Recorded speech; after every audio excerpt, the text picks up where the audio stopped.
আসসালামু আলাইকুম। আন্তর্জাতিক সর্বশেষ আপডেট সংবাদে আপনাকে স্বাগতম। শুরুতেই জানিয়ে দেব সংবাদ শিরোনাম। হিজবুল্লাহ সামরিক সক্ষমতা এখনও অক্ষত রয়েছে, ইসরায়েলি স্থল হামলা ব্যর্থ হবে জানিয়েছে উপপ্রধান। জানিয়ে দেব হিজবুল্লাহ লজিস্টিক নেটওয়ার্কের প্রধানকে হত্যার দাবি করছে ইসরায়েল। এছাড়া রয়েছে এবার পুতিনকে ঘনিষ্ঠ কমরেড আখ্যা দিলেন কিম জং উন। জানিয়ে দেব ইসরায়েলিদের মধ্যে এখন আর অপরাধবোধ কাজ করে না বলছেন মার্কিন ইহুদি ইতিহাসবিদ। সর্বশেষ জানিয়ে দেব বিমানবন্দরের কাছে বিস্ফোরণ, করা হুঁশিয়ারি পাকিস্তানের। এতক্ষণ শুনছিলেন সংবাদ শিরোনাম, এবারে বিস্তারিত।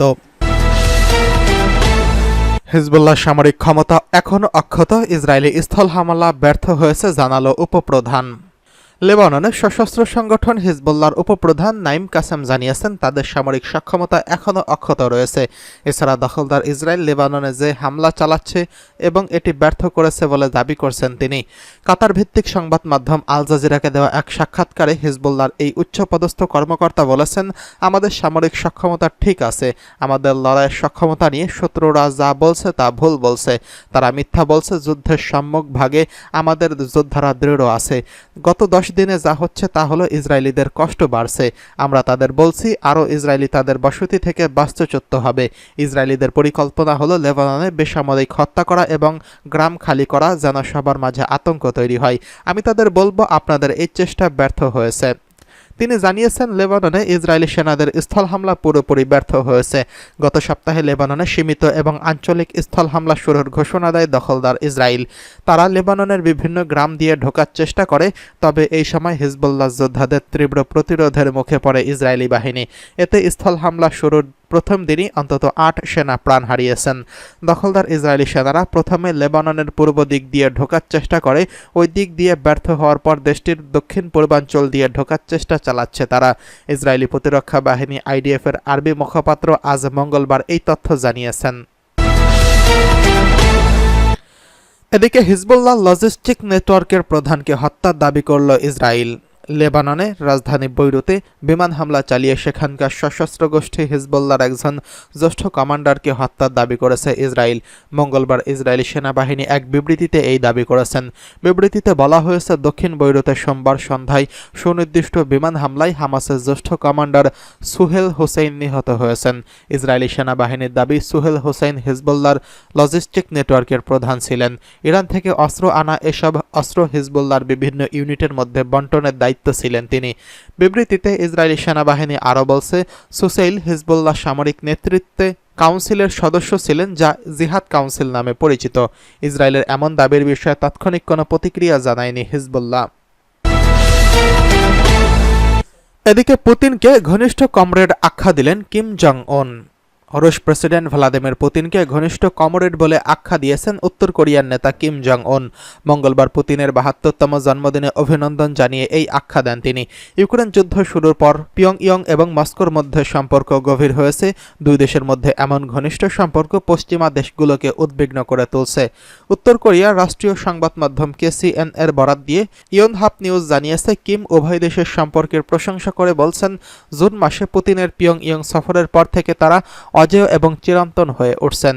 উন বলেন, আমাদের মধ্যে বৈঠক এবং বন্ধুত্বপূর্ণ সম্পর্ক DPRকে উত্তর কোরিয়ার সামরিক নাম রাশিয়ার বন্ধুত্বের চিরন্তন ভিত্তিকে আরও সুদৃঢ় করতে ইতিবাচক অবদান রাখবে। চলতি বছরের শুরুর দিকে পুতিন ও কিম একটি চুক্তি স্বাক্ষর করেন। তাতে তারা প্রতিশ্রুতি দেন যে দুই দেশের যে কোনো একটির বিরুদ্ধে আগ্রাসন ঘটলে একে অপরকে সাহায্য করবে। কিমের বিরুদ্ধে অর্থনৈতিক এবং প্রযুক্তিগত সহায়তার বিনিময়ে রাশিয়াকে অস্ত্র সরবরাহ করে ইউক্রেনের বিরুদ্ধে যুদ্ধে সহায়তার অভিযোগ রয়েছে। রাশিয়া ইউক্রেনের উত্তর কোরিয়ার ক্ষেপণাস্ত্র মোতায়েন করছে বলে ক্রমবর্ধমান প্রমাণ পাওয়া গেছে। এদিকে ইসরায়েলিদের মধ্যে এখন আর অপরাধবোধ কাজ করে না বলেছেন মার্কিন ইহুদি ইতিহাসবিদ।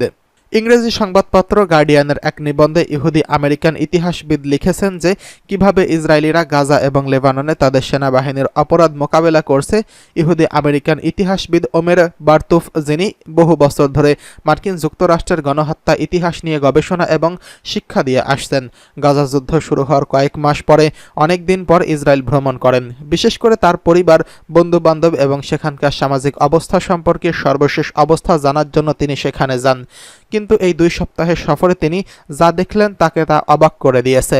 গার্ডিয়ানের এক নিবন্ধে ইসরায়েলের বেন-গুরিয়ন বিশ্ববিদ্যালয়ে তার বক্তৃতা উল্লেখ করে লিখেছেন, 1987 সালের শেষের দিকে যখন প্রথম ফিলিস্তিনি ইন্তিফাদার শুরু হয়েছিল তখন আমি ইসরায়েলের যুদ্ধমন্ত্রী আইজ্যাক রবিনের আদেশে বিরক্ত হয়েছিলাম, যিনি ইসরায়েলি সামরিক বাহিনী আইডিএফ এবং ফিলিস্তিনকে হাত পা ভেঙে দিতে বলছিলেন। যুবকরা যারা ভারী অস্ত্রে সজ্জিত ইসরায়েলি সৈন্যের দিকে পাথর নিক্ষেপ করত। 7 অক্টোবর 2023 সালের আল আকসা তুফান ঝড় অভিযানের কথা উল্লেখ করে বার্তব উল্লেখ করেছেন, হামাসের 7 অক্টোবরের হামলা ইসরায়েলিদের একটি বিশাল ধাক্কা দিয়েছে, এমন একটি ধাক্কা যা ইসরায়েল এখনও কাটিয়ে উঠতে পারেনি। এটি প্রথমবার যে ইসরায়েলের দীর্ঘ সময়ের জন্য তার ভূমির একটি অংশের নিয়ন্ত্রণ হারিয়েছিল। আইডিএফের 1200 জনেরও বেশি লোক হত্যা এবং 200 জনের বেশি লোককে আটক করা এবং কয়েক হাজার ইসরায়েলিকে বাস্তুচ্যুত রোধ করতে পারেনি। তিনি আরও বলেন, আজ সরকারের বিরোধীদের সহ ইসরায়েলি জনগণের বিভিন্ন অংশের মধ্যে দুটি প্রভাবশালী অনুভূতি রয়েছে, একটি ক্রোধ ও আরেকটি ভয়ের দ্বিগুণ অনুভূতি এবং অন্যটি সংবেদনশীলতা। বার্তব যোগ করেছেন, ইসরায়েলের জনগণ যারা তাদের 76 বছরের ইতিহাসে 57 বছর ধরে বর্বর পেশার সঙ্গে কাজ করছে তারা এই ইস্যুতে অভ্যস্ত হয়ে পড়ছে।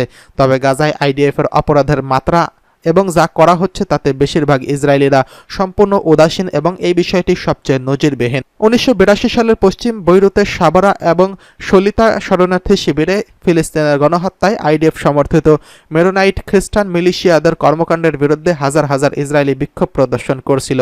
কিন্তু আজ গাজার উপর যেভাবে আক্রমণ চালানো হচ্ছে তা তার বিরুদ্ধে ইসরায়েলিদের এই ধরনের প্রতিক্রিয়ায় অকল্পনীয়। এদিকে বিমানবন্দরের কাছে বিস্ফোরণ, করা হুঁশিয়ারি পাকিস্তানের করাচিতে জিন্নাহ আন্তর্জাতিক বিমানবন্দরে গত রোববার শক্তিশালী বিস্ফোরণ ঘটানো হয়েছে। এতে অন্তত 3 জন নিহত হয়েছেন। নিহতদের মধ্যে 2 জন চীনা নাগরিক। এছাড়া বিস্ফোরণে আহত হয়েছেন চীনা নাগরিক সহ ডজন খানেক। জিও নিউজের প্রতিবেদনে বলা হয়েছে, এই হামলার বিরুদ্ধে কড়া হুঁশিয়ারি বার্তা দিয়েছে পাকিস্তান। চীনা নাগরিকদের বহনকারী কনভয়ে হামলায় জড়িতদের ব্যবস্থা নেওয়ার অঙ্গীকার করছে দেশটি।